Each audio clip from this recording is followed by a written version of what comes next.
this review, I'll be checking out the Play to Video Pro Magic Box from Dura-Rite. This is a 3-in-1 streaming box for factory CarPlay systems. It runs off an Android 12 closed operating system, which means it only comes with a handful of pre-installed apps, as well as wireless CarPlay and wireless Android Auto support, YouTube and Netflix streaming, and local media playback from an inserted USB drive. Okay, so that's a brief summary. Let's check out what's inside the box. Okay, so here's what you get inside the box. You get a pair of user manuals that tells you how to get the adapter up and running, how to update it, and how to get it connected for wireless CarPlay and Android Auto. You get the Play to Video Pro adapter itself, and you get a USB-A to C power cable to power the adapter from your CarPlay port, and you also get a USB-C to C power cable if you have a more modern CarPlay port in your car. Looking over the dongle then, it is a similar shape and size to some other closed streaming devices that we've seen on this channel. Comes with a carbon fiber textured pattern on the top there. Passive cooling vents on the side to keep the CPU inside cool. You get a USB-C port to power the adapter, and on the other side you get some status indicator lights and a USB-A port to plug a USB drive into for updating its firmware locally, as well as its over-the-air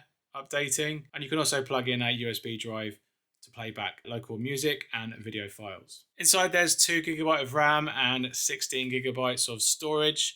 Although you can't technically load anything on this device from the Google Play Store, as well as side loading, you do have a means of updating the pre-installed apps from their local based servers, should any of them come in compatible in the near future. You have access to YouTube, Netflix and Spotify and YouTube Music, as well as access to IPTV, should you have a user account for that. Okay, so that's a brief summary of this adapter. Let's jump in the car now and see how well it performs. So I'll see you over there. Right, so we're in the Golf and we've got the Play to Video from Dura-Rite here, ready to get connected. We're first going to connect this adapter and see how quickly it boots up into the main menu. And then we'll explore the main menu interface and the apps that come pre-installed on the adapter. Okay, so let's get connected. So we've got our USB-C cable connected to our CarPlay port down in the car. We're going to get this connected now. And that's us into the main menu. And from here, we've got a very quite nice looking layout design here. We've got a media player panel on the top left here. A couple of suites of apps that come pre-installed. We've got Netflix, YouTube, YouTube Music and Spotify, as well as IPTV. Then you've got a smaller section of shortcuts to CarPlay, Android Auto, updating the adapter, and one additional one that you might want to choose from. But with the apps that come pre-installed and the inability to get any from the Play Store, there's not really that much extra additional options that you can choose from. We'll just go from settings for now. Here you can not move these about. This is like a bottom drawer of 6 icons. You've got Bluetooth calling, Bluetooth music, video playback from the USB port. We've got clear applications that are currently running, shortcut to settings, and return to the car system. On the left hand side, or the right hand side in my case for a right hand drive car, we've got quick access to the applications and home screen. We've got a back button that's persistent, and then we've got a kind of like multitask view of apps that have been running, so you can dip back in them, or you can tap that button there to completely clear all current running apps. You can also tap here to get access to all the other apps available as well, and that's pretty much it from the home menu. So to get this connected, you can't really swipe up or down to any Android functionality. They've locked that away. So in settings, it will launch the Android based settings area, and from here you can learn about the system, change the time, and mainly you're going to be going in here there to get access to the internet. So we're going to connect to the internet. So we're going to connect to our wireless hotspot in the phone. Okay, that's us connected, and now we can try out some of the apps. Let's check out YouTube.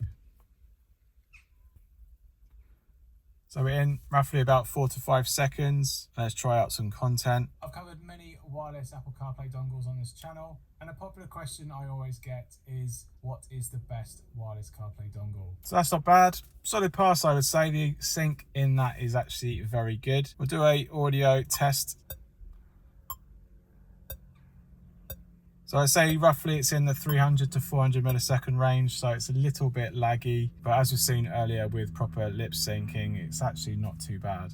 We can try out Netflix.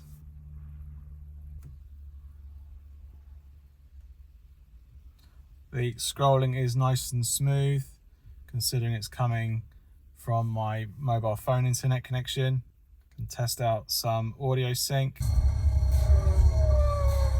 overtake on Valtteri created this spark and this tension between the two of us. Solid Pass again on Netflix. Lip sync on point there, I think, and looks good. Let's just check out the stereo. Yep, stereo works out fine too on the car speakers. And overall, Netflix runs well on this adapter as well. Let's just dive into Spotify.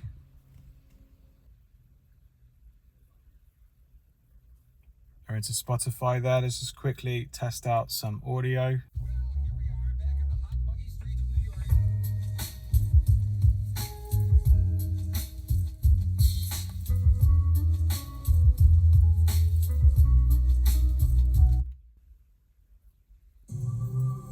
So very laggy on the navigation. You can use your wheel controls. But personally, if you've got Android Auto or CarPlay, you're going to be using Spotify through that system, I would have thought. So I don't really know why they put Spotify on a closed wireless adapter. But Spotify seems to run a little bit laggy, quite laggy to get in there as well, as are some of the other apps. Let's try YouTube Music.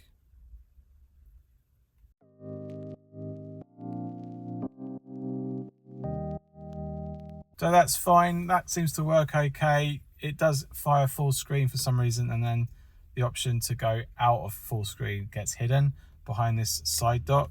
You can't swipe it away, which is unfortunate. You can go back obviously and go probably back in there, but that seek bar and the ability to get back is hidden. This bar doesn't close, so that's a little bit of a bug there if you were to be using YouTube Music. So that's basically the majority of the more common apps that you tend to use with a AI box, for example. Again, this is a closed system, so it's only going to allow you to use the apps that they have pre-installed. If there are any updates to them, I did come across this. There's an update section of the app where you can go to app update, and then basically it will scan the web to find if they've got any of their updated apps on their servers. And you tap and then just simply download. I'll just show you a little clip of me doing that on the portable display, just to show you how that actually works. And it works well. You do get the latest version of the app that's currently available, so you're not really going to get nagged, and it's quite a nice, easy way to get updated as well. So you can connect your phone via Bluetooth to this and use things like calling, for example, from your phone, as well as listening to music over Bluetooth connection from another app that isn't launched on here. But the chances are your stereo has Bluetooth anyway, so why would you really need an adapter like this to use just that functionality? So lastly then, you've got IPTV. These for me personally don't work that well. It really does depend on your internet connection and the servers that you connect to. You do have to probably log into your own user account to be able to access certain streams. You could put in a URL here to play a single stream, or list the type of users and add a user and get access to IPTV that way. Now, I don't really have a user account, so I can't necessarily show you this, but usual experience isn't really great depending on your internet connection and the servers that stream it down. Sometimes they're actually quite laggy. So lastly, it's CarPlay and Android Auto. So let's go to CarPlay. It uses the Multiplay app to connect. So we've got our Android Auto here, and that's now connected to Android Auto. First impressions, it is quite fuzzy. The display feed isn't that great, if I'm honest. In terms of its functionality, it is quite slow to operate on touch. So I'm literally tapping here and it's not going into the map screen. We'll go that way, but it's okay, but it's not the best I've experienced. It's definitely not sharp. So if you are interested in using your Android phone for Android Auto with this adapter, I probably wouldn't recommend it for that use, unless they do bring out an update to improve this. And if they do, I'll put that in the comments down below. But right out the bat, it should really work pin sharp, and it's not really doing that, so I can't really recommend it for Android Auto. Do a quick call test. Hello? Hello? Hello? Hello? Hello? Hello? Hello? Hello? Hello? Hello? So that sounds really, really good. Definitely very little lag there between the Android and the iPhone device there. Solid pass there for calling delay. Functionality wise though, it does operate fairly well. We've seen some mistaps on launching, but at least does it on those. And it should take us back here as well. but it's just quality of the bandwidth, the quality of the feed is quite low for Android Auto. So let's just see if that's the case for CarPlay. So over on CarPlay then, let's dive in to the Bluetooth settings and let's connect to CarPlay. So we hear play to video there, ready to go. And we're into CarPlay. So that's quite lengthy compared to a dedicated wireless adapter. But now that we're in there, the quality is definitely improved over Android Auto. So recommended for CarPlay users at least. Let's go into Apple. Interactivity, a little bit laggy, but it's doing the job, I would say. It's a little bit richer in its colors, but it's not 60 FPS. It's definitely a little bit less than that. But the touch input and the lag to input interaction is a little bit behind. So that mirrors the delay that we were seeing generally in like video playback and Android Auto as well. It kind of matches that, and it could be down to its specs. So I'll stamp that on the screen to let you know what the specs are of this particular adapter. But so if you are looking for a more dedicated wireless experience, then there is better out there, but obviously they don't provide the ability to stream video content. You can see it's slightly washed out here. So overall, I'd say CarPlay performance is better, but Android Auto probably I wouldn't recommend. Let's try calling. Hello? Hello? Hello? Hello? Hello? Hello? Hello? Hello? Okay, again, just like Android Auto, it is a solid pass there for calling. Very little delay on the lag. Top marks there for the Play to Video Pro for calling. And to get back, you just literally hit that and you're back to the main menu interface there, which you can then dive into YouTube. Obviously then we have to reconnect to Wi-Fi. It won't dual connect you to it. And then once you're connected to the experience, you can then dive back into the internet-driven Android apps to get access to their content there and stream away. Okay, so finally you got the USB-A compatibility.